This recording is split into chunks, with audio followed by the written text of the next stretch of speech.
मैं राधिका आप सबका वेलकम करती हूँ अपने एक न्यू व्लॉग में। और आप सबसे रिक्वेस्ट करती हूँ कि अगर मेरे व्लॉग्स आपको पसंद आते हैं तो प्लीज़ लाइक शेयर और कमेंट करना मत भूला करिए। जो भी नए आते हो मेरे चैनल पर विजिट करने के लिए वो प्लीज़ मेरे चैनल को कर लीजिएगा सब्सक्राइब।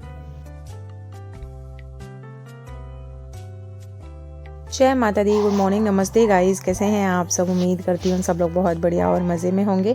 मैं भी ठीक हूँ। तो आज के मेरे व्लॉग की शुरुआत हो रही है मॉर्निंग से ही और अभी सुबह के बज रहे हैं 7:30। ये घड़ी ना थोड़ा सा फास्ट मैंने 10 मिनट कर रखी है। तो यहाँ मैं बनाने लगी हूँ पूड़ियाँ और आज हम लोग जा रहे हैं फतेहपुर सीकरी और भरतपुर जो वर्ल्ड सेंचुरी है वो देखने के लिए। तो यहाँ हम लोग 4-5 फैमिलीज़ जा रहे हैं। तो सबका ना काम अलग अलग बांट रखा है। उन तीनों लोगों को बना के लेकर आनी है सब्जियां और मैं सबके लिए बना रही हूँ यहाँ पर पूड़ियाँ। तो इससे ये हो जाता है कि हमें बाहर का भी खाना नहीं खाना पड़ेगा और एक पिकनिक की तरह ना हम लोग जा रहे हैं तो मज़ा भी आता है घर का खाना बाहर खाने में। तो यहाँ मैं पूड़ियाँ बेलती जा रही हूँ, ये सेकते जा रहे हैं क्योंकि पूड़ियाँ ज़्यादा बनानी थी ना, मतलब 10-12 लोग थे तो उनके अकॉर्डिंग बनानी थी। तो 6-6 पूड़ियाँ 5-5 पूड़ियों के भी हिसाब से बनाएंगे तो भी 100 पूड़ियों के आसपास में तो पूड़ियाँ हमने बनानी ही है।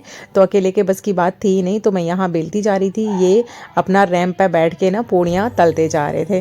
तो यहाँ मैंने पूड़ियाँ बनाई थी और तड़के वाला जो ये रायता बनाते हैं ना तो वो रायता बनाया था और एक केटल में चाय बना के भर ली थी।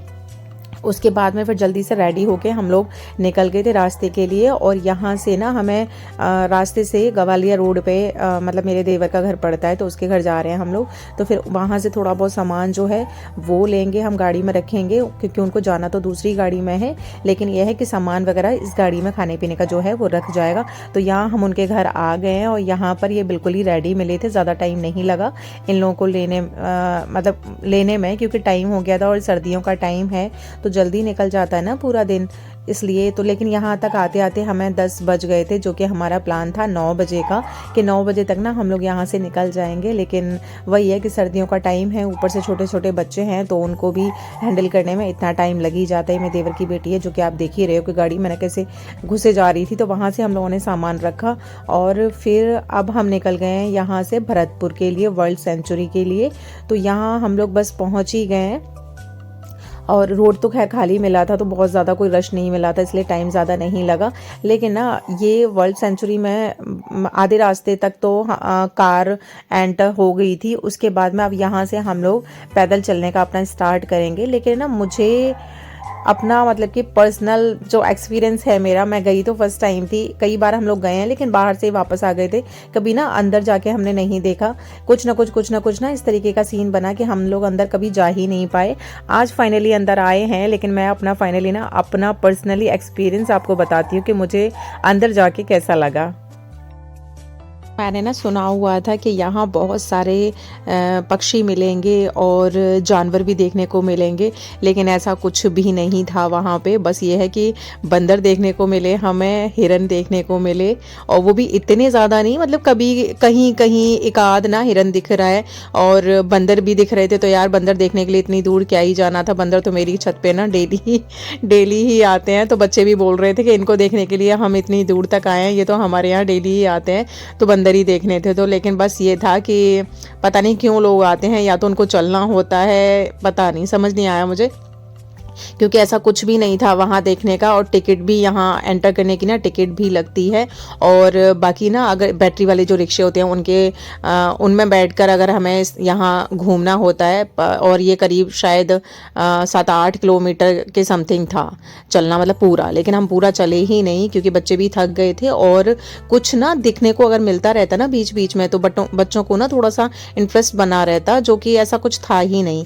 बस ये देखिए बंदर देखा, मतलब बंदर बैठा हुआ मिला था और थोड़ा बहुत पक्षी देखने को मिले थे। ये हिरन है तो ना जगह जगह पर 1-2 जगह पर हिरन देखने को मिले। ये पक्षी थे, एक ही तरह के पक्षी थे जो कि बच्चों ने एक बार तो देख लिया, अब दोबारा कौन ही देख रहा है उनको। तो फिर है ना बस जैसे ही बच्चे थक गए थे वैसे ही हम लोग फिर वहाँ से वापस ही आ गए थे। तो देखिए यहाँ पर भी ये हिरन ही देखने को मिल रहा है। तो कई जगह वीडियो शूट किया तो हर जगह का बस हिरन का ही है, क्योंकि और कुछ देखने को था ही नहीं। बस ये था कि चलना चलना चलना चलना ही था। और अच्छा हुआ आज ना हम सुबह वॉक पर नहीं गए अपना खाना पीना बनाने के चक्कर में, बढ़िया रहा, क्योंकि ना हमारा वॉक तो यही हो ही गया था। और 4-5 किलोमीटर तो आराम से हो गई, बल्कि ज़्यादा ही हो गया होगा, ज़्यादा ही चल लिए होंगे हम लोग यहाँ पर। तो बस चलना ही था और कुछ भी नहीं था यहाँ पे। तो मेरा तो ये पर्सनली एक्सपीरियंस है कि मैं तो भाई नेक्स्ट टाइम बिल्कुल भी नहीं आऊँगी यहाँ पर। फिर बस अपना देख दाख के ना बच्चे भी बहुत ज़्यादा थक गए थे, तो फिर हम लोग गाड़ी में बैठ के अपना निकल आए थे। ये बाहर का ना जो वर्ल्ड सेंचुरी का जो मेन गेट था बस ये है। तो यहाँ से हम लोग बस बाहर निकल रहे हैं और यहाँ से निकल कर सीधा अब हम जाएंगे फतेहपुर सीकरी। तो कम से कम ये तो है कि वहाँ ना बच्चे थोड़ा बहुत इंजॉय कर लेंगे, क्योंकि वहाँ हम बच्चों को जो दिखाने के लिए लेकर गए थे ना, तो वो बच्चे तो अपना माइंड सेट करके गए थे, वहाँ कुछ देखने को ही नहीं मिल रहा था, तो उनको ज़्यादा मज़ा नहीं आया। लेकिन बस ये है कि फतेहपुर सीकरी में एंटर करने से पहले हम लोग खाना पीना खाएंगे, क्योंकि अभी टाइम हो रहा था 3 बजे बज रहा था। तो इस टाइम तक ना बच्चों को भी भूख लग गई है। तो यहाँ खाना पीना खा के फिर अपना फतेहपुर सीकरी का जो किला है उसमें अंदर जाएंगे। ये हमारे साथ में ना एक भैया थे, तो उनकी जान पहचान थी वहाँ पर फतेहपुर सीकरी में। तो यहाँ डाकघर करके था, तो फिर वहाँ हम लोग डाइनिंग हॉल में गए थे वहाँ के। तो फिर वहाँ बैठ के हम लोग खाना खाएंगे। वैसे तो हम ये था कि ना अपनी मैट वगैरह ना सब कुछ लेकर गए थे, खाने पीने का सारे आइटम भी लेकर गए थे, पत्तल वत्तल सब कुछ लेकर गए थे, क्योंकि हम तो पिकनिक के उससे गए थे ना। लेकिन बस ये था कि वो भैया थे तो उनकी जान पहचान थी वहाँ पे। तो यहाँ पे ना कंफर्टेबल होकर हम लोगों ने अपना खाना पीना एंजॉय किया था। तो अभी आप यहाँ पर ना सब लोग ना खाना सर्व कर रहे थे, और खाना पीना तो जैसे कि मैंने आपको बताया है कि हम लोग ना बनाकर लेकर आए थे। तो ये जो मतलब सबका ना अलग अलग था। तो कोई ना वेज बिरयानी बना कर लेकर आया था, कोई मिक्स वेज बना कर लेकर आया था, कोई पूड़ियाँ बना के लेकर आया था, और रायता भी बनाया था साथ में। तो यहाँ ये डाइनिंग हॉल था, तो यहाँ बैठ के ना काफ़ी बड़ा डाइनिंग हॉल था यहाँ पे। तो यहाँ बैठ के ना हम लोगों ने सबने आराम से ना खाना खा लिया था, और शाही पनीर भी बना कर लेकर गए थे। तो यहाँ फिर अपना खाना पीना खाने के बाद में मिलती हूँ मैं अभी आपसे, तब तक बने रहिए मेरे व्लॉग में।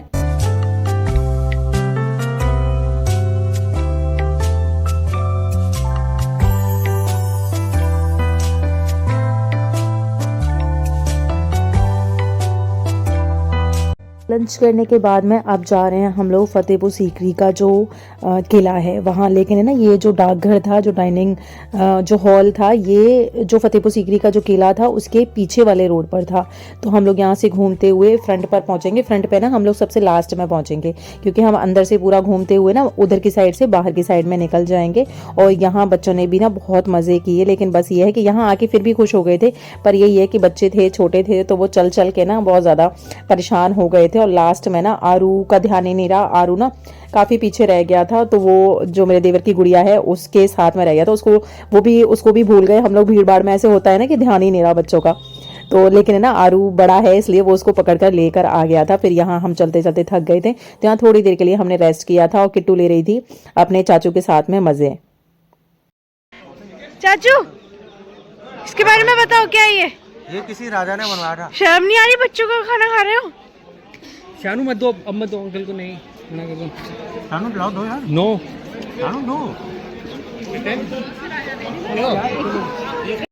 हाँ, फिर हम लोगों ने काफ़ी सारे फ़ोटो शूट करे थे, रील्स बनाई थी, वीडियोस बनाई थी, और खूब सारे मज़े किए यहाँ पे। क्योंकि हम ना 4 फैमिलीज़ थे, तो बहुत मज़ा आया, बहुत सारे लोग थे। और बस ठीक है, फिर यहाँ पे घूम फिर के ना हम लोग बाहर की साइड में निकल आए थे। और यहाँ देखिए आरू ना उसको ऐसे उठा उठा के घूम रहा है, क्योंकि उसको बच्चों को ना खिलाना और बच्चों के साथ में खेलना बिल्कुल भी पसंद नहीं है। लेकिन ये पीछे रह जाती है बार बार, तो उसने आज के दिन ना अपने बड़े भाई होने का पूरा पूरा फर्ज निभाया था।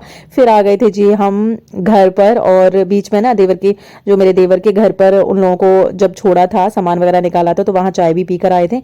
फिर आते ही मैं चेंज करके ना बस मतलब पूरे कपड़े तो चेंज नहीं करे हैं, लेकिन मैंने अपना पजामा पहनने के बाद में फिर मैं अपना किचन में काम करना स्टार्ट कर दिया था। क्योंकि ना सुबह किचन तो जैसा था ना बिल्कुल वैसा ही छोड़ गए थे, क्योंकि टाइम ही नहीं था बिल्कुल भी किचन को साफ करने का। तो बस आते ही चेंज करके मैं अपना किचन साफ करने में लग गई हूँ, क्योंकि ना रात को मैं किचन गंदा भी नहीं छोड़ती हूँ। दूसरी बात थी कि ना अगर मैं रात में छोड़ देती तो सुबह ना ज़्यादा दिक्कत होती है, और सुबह बच्चों की तो छुट्टियां हैं, लेकिन ये तो ऑफिस जाते हैं ना, तो इस चक्कर में सुबह खाना पीना भी सब कुछ ना बनाना था। इस वजह से यहाँ मेरा पूरा किचन, मैं बर्तन तो साफ कर दिए हैं मैंने, यहाँ पूरा किचन साफ कर ले रही हूँ। और गैस चूल्हा भी ना, सुबह दूध निकल गया था गैस चूल्हे के ऊपर, तो वो भी हम ऐसे कैसे ही छोड़ गए थे, क्योंकि हम नहीं चाह रहे थे कि ना टाइम से अगर हम पहुंच जाएंगे तो टाइम से वापस आ जाएंगे, लेट होना नहीं चाह रहे थे, क्योंकि होता है ना पूरी नींद नहीं हो पाएगी, थकान तो हो ही गई थी, पूरी नींद नहीं हो पाएगी तो सुबह उठने में प्रॉब्लम होगी। तो ये था मेरा आज का पूरे दिन का व्लॉग। तो उम्मीद करती हूँ कि मेरे व्लॉग्स आपको पसंद आ रहे होंगे। अगर मेरे व्लॉग का कोई भी पार्ट आपको अच्छा लगता है तो प्लीज़ लाइक करना मत भूला करिए, और जो भी कोई नए आते हैं मेरे चैनल पर विजिट करने के लिए, वो प्लीज़ चैनल को कर लीजिएगा सब्सक्राइब। मिलते हैं फिर इसी तरीके की वीडियोज़ के साथ में, तब तक अपना ध्यान रखिए। Till then.